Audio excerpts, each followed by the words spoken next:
Welcome to The Explainer. So, you've got a brilliant business idea. And you know what? That's the easy part.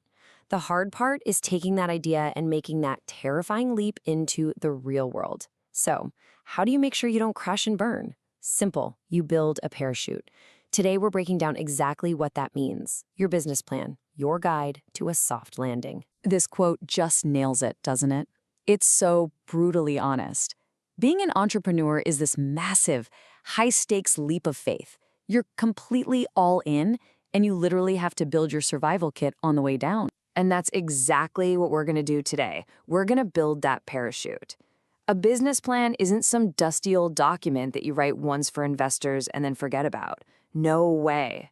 It's your roadmap. It's your survival guide.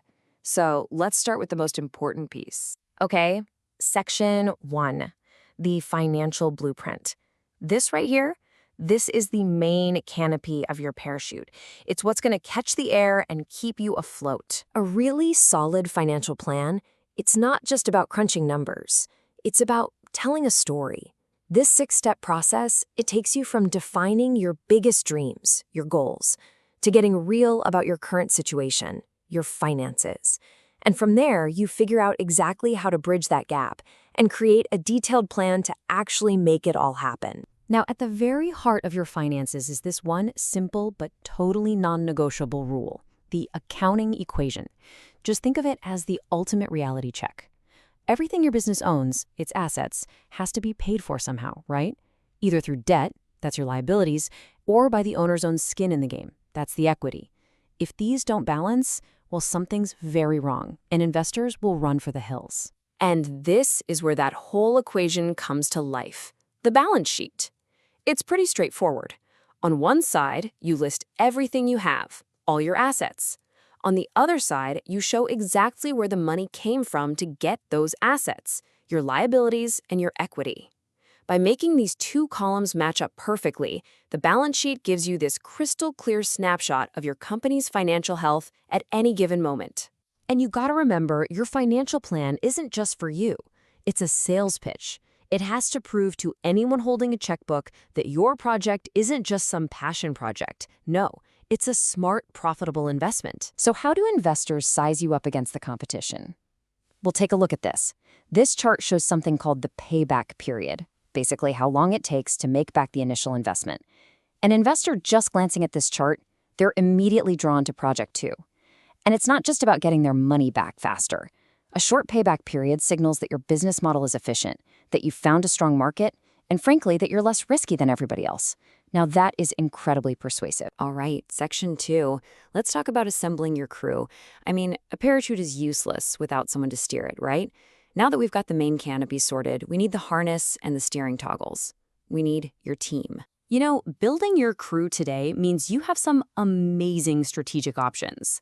First up is the remote model. This means you can build a core team of official, full-time employees, but you're not just limited to your zip code. You can find the best talent literally anywhere. But what if you don't need someone full-time? What if you need a specific, specialized skill for just one critical project? That's where the freelance model comes in.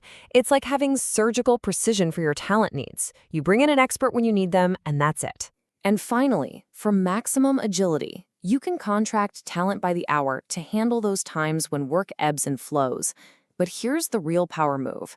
It isn't about choosing just one of these models. The secret is knowing how to blend them to create a team that's both stable and incredibly adaptive. On to section 3, planning for turbulence.